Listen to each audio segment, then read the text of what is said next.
Minha saudação a todos os alunos do curso de Contabilidade na disciplina de Tópicos Avançados de Controladoria, no regime EAD. Sou o professor Daniel Cardoso e hoje nós vamos ter uma aula rápida sobre um assunto que aparentemente é muito simples, mas que surpreendentemente ainda provoca distorções na apuração de custos e até perdas financeiras e erros na tomada de decisão. A gente fala hoje sobre custos irrecuperáveis. Como eu já falei, vai ser uma aula simples, uma aula pequena, mas a gente vai tocar novamente nesse assunto que vocês certamente já viram na disciplina de controladoria, né? Essa é uma disciplina avançada. A gente até já mencionou esse assunto ao longo desta disciplina, mas eu tenho visto tanto na leitura acadêmica como na constatação do dia a dia que ainda existem algumas dificuldades no tocante à compreensão desse assunto. Então, nós vamos iniciar tentando lembrar o que são custos e benefícios relevantes. Veja, na tomada de decisão, somente os custos e benefícios que são diferentes no final, eles são diferentes entre alternativas, eles são relevantes para a tomada de uma decisão. Se no final das contas uma alternativa ou outra for implicar no mesmo custo, então a decisão não vai ter efeito nenhum sobre o custo. Então a gente precisa entender, na verdade, quais são os custos que importam ao se tomar uma decisão. Por exemplo, se você decidir em um determinado dia, numa sexta-feira à noite, você tiver em dúvida entre ir ao cinema ou ficar em casa e comprar um filme no pay-per-view, um jogo no pay-per-view, o aluguel que você porventura pagasse na sua casa é um custo que não tem nenhuma relevância em relação a isso. Por quê? Porque independente da decisão que você tomasse, se locar ou comprar um filme no pay-per-view ou ir ao cinema, o custo do seu aluguel seria exatamente o mesmo. Agora, obviamente, decidir se vai fazer a locação do filme ou do jogo e se vai ao cinema implica em custos que são relevantes, porque obviamente você pode implicar em custos evitáveis, que é justamente esse segundo tópico aqui que a gente vai falar. Um custo evitável é um custo que pode ser eliminado no todo ou em parte, dependendo da escolha da alternativa que você tiver feito, em detrimento da outra, né? Então, se você escolhe para o cinema, você não vai incorrer nos custos que iria incorrer se permanecesse em casa e fizesse a compra do pay-per-view. Obviamente o oposto também é verdade. Se você ficar em casa, você não vai ter que incorrer nos custos de ir ao cinema. E aí, a hora de tomar a decisão é justamente entender o que é mais benéfico para você. Aí você pensa, isso é um exemplo tão bobo, isso é uma coisa tão simples, isso que isso tem a ver com a empresa? Infelizmente, essa lógica que é tão simples, ela no dia a dia das empresas, por muitas vezes, e aí o departamento de custos, e normalmente tem um contador envolvido, ele acaba se preocupando com custos que são irrecuperáveis e não dá muita ênfase ou a ênfase devida àquele custo que realmente importa para tomar decisão. Tem duas categorias de custos, e eu quero lembrar para vocês, duas categorias amplas de custos que não serão nunca relevantes na tomada de decisão. E aí eu vou repetir, para fixar. Duas categorias de custos, elas são irrelevantes, elas nunca devem ser consideradas na hora de tomar uma decisão, porque elas de fato não têm nenhum impacto na decisão que você vai tomar naquele momento. Uma delas é a dos custos irrecuperáveis. A outra são aqueles custos futuros que não diferem entre alternativas. Ou seja, se é um custo que ainda vai acontecer e que, independente da alternativa que você tomar, ele vai ser o mesmo. Ele também é um custo que não tem nenhum tipo de relevância para a decisão que você vai tomar. Mas a gente vai se dedicar a falar um pouquinho dos custos irrecuperáveis. Um custo irrecuperável é um custo que já foi incorrido, ou seja, ele já aconteceu, ele não pode mais ser evitável. Ou seja, voltando ao que a gente falou ainda agora, o evitável é aquele que depende da minha tomada de decisão. Ou seja, lembra da história do cinema ou da televisão, de locar um filme ou um jogo? É um custo evitável, dependendo da sua alternativa. Mas um custo irrecuperável, ele já foi, ele já não tem mais o que se fazer. Independente do que o administrador decidir fazer, ele vai ser sempre o mesmo. E não importa a alternativa que você vá tomar a partir de agora, porque na verdade isso teria que ter sido pensado antes do custo ser incorrido. Depois que ele foi incorrido, ele não importa mais. Então é engraçado que a psicologia ela fala sobre isso, dizendo que nós humanos nós temos dificuldades em aceitar a perda. E aí a gente tem uma necessidade arraigada, até egoísta, e isso é provado em muitos experimentos da psicologia. A gente tem uma necessidade de justificar os custos irrecuperáveis na nossa vida. A gente não se sente liberado, não se sente bem com a informação de que os custos irrecuperáveis são irrelevantes. Isso é uma coisa que também é difícil de imaginar. Aí você pensa, mas isso é tão simples, isso é tão bobo. Eu não acredito que isso no dia a dia faça diferença. Eu vou dar alguns exemplos e a aula hoje é mais para exemplificar esse tipo de coisa e mostrar para vocês como faz diferença esse raciocínio. Inclusive a gente vai fazer uma atividade que vocês vão testar com pessoas da convivência de vocês. Eu vou passar uma questãozinha que vocês devem fazer com pelo menos 4 pessoas da convivência de vocês, e vocês vão ver que é muito provável que a maioria delas incorra no erro idiosincrático, ou seja, que tem a ver com suas convicções particulares, com suas convicções psicológicas, e tomaria a decisão errada. Então tem coisas assim que a gente estuda na psicologia que são classificadas, tipo, por exemplo, a ancoragem. Ancoragem não é custo irrecuperável, mas é um entrave psicológico. Vou dar um exemplo para vocês. Se você colocar sua casa à venda e de repente perceber ao longo do tempo que ninguém vai pagar aquele preço que você pagou, seja porque você pagou o valor, pagou demais quando comprou, ou porque o mercado no momento está desaquecido, se você ficar preso àquele valor que você pagou, você está cometendo um erro psicológico chamado ancoragem. Porque assim, o que vale para o mercado é o valor do momento, e não o que você pagou. O valor que você pagou é totalmente irrelevante para quem vai fazer negócio com você, e no final vai acabar sendo irrelevante para você também. Claro, a gente sempre tem a necessidade, né, como eu falei ainda agora, de justificar o gasto que teve e de não perder. A gente tem uma dificuldade muito grande com a perda, inclusive a Prospect Theory, que é uma teoria psicológica que a gente estuda também na controladoria. Eu tenho inclusive artigos publicados sobre o assunto. É um tema muito interessante. Mostra como na ânsia de se recuperar um mau investimento, um investimento que não foi bem feito, a gente acaba fazendo loucuras quando está num ambiente de perda.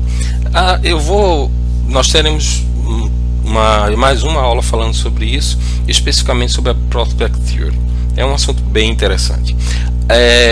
Então, voltando a falar dos custos irrecuperáveis, uma coisa que fica clara, como eu iniciei falando, é que não é fácil ser inteligente com dinheiro. Aí vamos falar de exemplos práticos. Um exemplo prático que aconteceu nos Estados Unidos, no Congresso americano, isso na década de 60, no período da Guerra Fria, né, pós Segunda Guerra, é que uma determinada usina hidrelétrica, não, usina nuclear, ela estava precisando ser concluída. Só que já haviam estudos determinando que aquela usina já tinha sido um péssimo investimento. Já se tinha gasto muito dinheiro, mas gastar mais dinheiro ainda, na verdade, não iria fazer com que a usina ela se tornasse uma boa usina. No final, se ela funcionasse bem, eu não tenho os números exatos aqui, mas eu estava eu posso inclusive depois passar para vocês essa informação, ou vocês podem pesquisar, mas é um fato verídico. Mas eu vou dar só um exemplo. Digamos que já tivesse sido gasto 60% do orçamento, a usina não tinha ficado pronta ainda e já tinha-se a indicação de que não ia ser um bom negócio, que tinha sido mal planejada, que tinha problemas, que não ia ser o retorno em relação à energia, né? Porque os países que usam usinas nucleares, eles estão preocupados com energia elétrica, não são como o Brasil, que tem a usina hidrelétrica, que tem possibilidade de usar vento e outras formas de energia, e acabam tendo que apelar para a usina nuclear. Pois bem, a partir da reflexão de custo irrecuperável, sabendo que não seria um bom negócio, a decisão mais sensata a se tomar qual seria? Não fazer mais nenhum investimento. Por quê? Porque a usina não era um bom negócio. E, sendo um contador, qualquer um que tenha um mínimo de conhecimento sobre custo irrecuperável, não teria nenhuma dúvida em titubear em dizer não, de fato encerra o investimento e não se fala mais no assunto. Mas acreditem, pasmem, os congressistas americanos, eles lutaram durante um período muito grande, durante muito tempo, porque o argumento principal, sabe qual era? Mas já se gastou 60% do orçamento, já se gastou tanto dinheiro. Pois bem, esse é o raciocínio comum de alguém que não tem instrução contábil ou instrução de custos, e necessariamente, ou principalmente de custo recuperável. Porque veja, se eu sei que não é um bom investimento, se eu colocar mais 40%, eu na verdade estou jogando dinheiro pela janela. Ou seja, o fato de eu ter gasto 60% do orçamento não pode ser considerado na hora de se considerar se eu vou gastar mais 40% ou não. Na hora de gastar aqueles 40%, eu tenho que pensar, é um bom investimento? Vai valer a pena? É um investimento que vai me dar retorno? Se sim, ok. Mas eu não posso pensar, não, é um péssimo investimento, mas como eu já gastei 60% do orçamento, eu vou ter que gastar mais 40%. Não! É uma decisão absurda e irracional. Vou dar outro exemplo para vocês. As empresas de cruzeiro, e o caso que eu tinha em mãos era exatamente o caso de uma empresa desses cruzeiros de transatlântico, né, que vão para vários lugares do mundo, e tinha um que era especificamente para o Alasca. Só que tem um problema, e o caso era de uma empresa chamada Princess Cruises. Eles ofereciam vários cruzeiros e fizeram grandes investimentos numa rota de 10 dias pelo Mediterrâneo, né, no navio Norwegian Dream, o sonho norueguês. E esse navio, ele fazia a rota e inclusive ia até o Alasca, né? E aí, depois de um tempo, a empresa começou a oferecer descontos de até 75% do preço inicial, um preço normal. Sabe por quê? Porque eles perceberam que tinham investido demais e que a maior parte dos custos de um cruzeiro é fixo. Ou seja, são aqueles custos como mão de obra, que nesse caso específico não é variável, porque os funcionários estão dentro do navio, eles vão ficar ali à disposição, independente de estar o navio lotado ou estar vazio. vai ter o custo do combustível, o navio vai andar pelo mundo, sei lá, por onde for, e esse custo independe de quantas pessoas tem dentro do navio. E aí você pensa em todos os outros custos, eventualmente vai ter um custo com alimentação que vai ser menor, mas veja, tem que se fazer um investimento na compra de alguns alimentos, e até alguns estragam, né, se não forem consumidos. Então, na indústria do cruzeiro marítimo, chegou-se à conclusão que a maior parte dos custos era fixo. Só que os navios não estavam saindo ocupados, não estavam sendo ocupados, e eles não tinham um atrativo bom. A ideia de quem teve acabou não se mostrando uma boa ideia. E aí o que é que eles pensaram? É melhor vender mais barato do que não vender. E aí o desconto que eles começaram a oferecer permitiu que os cruzeiros começassem a andar lotados. Desconto de 75%, né? Isso saiu no The Wall Street Journal no dia 17 de julho de 2000. Aí veja, uma indústria tão grande quanto a de cruzeiros, eles tiveram uma percepção muito, muito boa. Porque veja, se por um acaso a empresa, né, a administração pensasse, não, olha, a gente gastou muito na criação dessa rota, a gente gastou muito na construção de todo o investimento para esse pacote, nós não podemos baixar o preço. Eles iam andar com os navios vazios, e o custo fixo, que independe de estar gente dentro do navio ou não, esse iria ser mantido. E como é que eles iam pagar? E aí dentro disso tem até um outro conceito, né, que é o conceito de margem de contribuição, que a gente também vai dar uma conversada, né, antes do final da disciplina, que é melhor ter uma margem de lucro menor, mais constante, que me ajude a pagar meus custos fixos, do que ter receita nenhuma. Então veja, a diferença da maneira de pensar do empresário lá da indústria de cruzeiro e dos congressistas americanos. Então, pode parecer bobagem, mas acontece também em outras empresas. Tem um caso interessante de uma empresa que o funcionário viajou a serviço e ele tinha uma passagem comprada para aqueles pacotes que as empresas fazem, e ele tinha uma passagem comprada para um determinado dia e uma volta alguns dias depois. Ocorre que ele era um dos executivos e era um dos caras importantes, né? Aquele cara que o tempo dele valia ouro, né? Que ele faz muita falta, que uma hora dele a mais em alguma das filiais, em algum dos momentos da empresa, faz muita diferença. Então ele percebeu que ele teria que esperar 2 dias ainda, porque ele conseguiu resolver tudo bem antes. Então 2 dias antes ele estava liberado. E ele fez o seguinte: ele foi lá no aeroporto, comprou uma nova passagem e foi de volta para a sede da empresa. Algumas semanas depois, e aí ele não usou aquela passagem que a empresa já tinha comprado lá com a empresa aérea.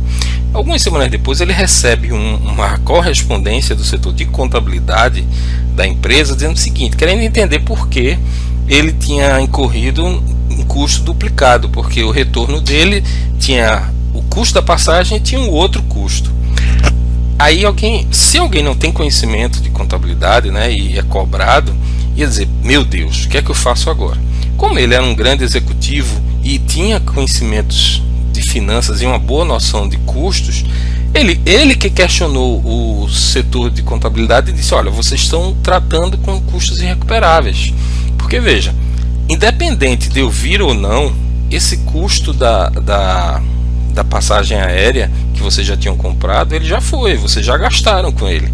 Só que eu precisava voltar, eu podendo voltar para a sede mais cedo, eu posso fazer novos negócios, eu posso até ganhar mais dinheiro para a empresa estando na sede novamente, do que ficando 2 dias num lugar que eu não teria mais nada para fazer, esperando apenas a hora do voo, somente porque vocês já tinham comprado uma passagem.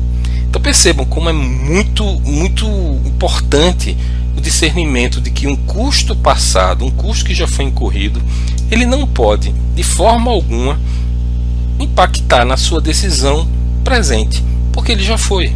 Você não pode se agarrar a um custo de uma empresa ou de uma situação passada, principalmente quando se trata de empresas, né, por conta de uma decisão equivocada, por conta de um sistema de custos que não está preparado para esse tipo de decisão. Por fim, eu vou mencionar aqui um estudo que foi feito por um psicólogo chamado Hal Orkes. Ele fez esse estudo em 2002. Saiu numa revista chamada Price and the Psychology of Consumption, da Harvard Business Review, em setembro de 2002. E ele fez o seguinte estudo. Ele perguntou na universidade dele, de Ohio, a 61 estudantes universitários o seguinte: se você tivesse comprado por engano 2 bilhetes, um no valor de 50 e outro no valor de 100, no caso dele dólar, mas vamos pensar em reais, no valor de 50 reais e 100 reais, para fazer uma viagem para um fim de semana. Obviamente você pode fazer só uma das viagens, você não pode fazer as duas, né? São viagens diferentes, você está com 2 bilhetes na mão, um de 50 e um de 100. Aí ele perguntou assim: a viagem de 50 ela é mais divertida, ela é bem mais legal do que a de 100, mas você escolheria qual viagem? Sabe que a maioria dos estudantes escolheu a de 100. Sabe por quê? Porque era mais cara. Mas veja, independente da decisão que o aluno ou o estudante tomasse, ele iria incorrer no mesmo custo, que é os 150, né? Porque ele não já gastou 50 de uma e 100 da outra. O que ele deveria agora era pensar no que era mais legal para ele, no que iria dar mais prazer, mesmo que fosse mais barato. Porque na cabeça dele ele está perdendo, eu vou perder 100. Não, ele vai perder 150 de todo jeito. De todo jeito ele gastou 150. Então, trazendo isso para a realidade de uma empresa, se são custos irrecuperáveis, eu tenho que pensar no benefício. O que é que vai me dar um benefício maior? O que é que vai me tornar melhor? O que é que vai me dar um retorno melhor? Então, sobre essa questão, eu peço que vocês reflitam. Qualquer dúvida, escutem a aula novamente, vejam esse tópico, porque impressionante como a gente ainda se depara no mundo real com muitas situações que seriam evitáveis ou minimizáveis se as pessoas tivessem conhecimento da importância de saber a diferença entre custo recuperável e irrecuperável, né? Que na verdade são custos evitáveis ou não. Custo irrecuperável é um custo que não pode mais ser evitado e, portanto, é um custo que não é relevante. Faça uma atividade, né, que vai ajudar a fazer a fixação desse conteúdo com vocês, e bons estudos.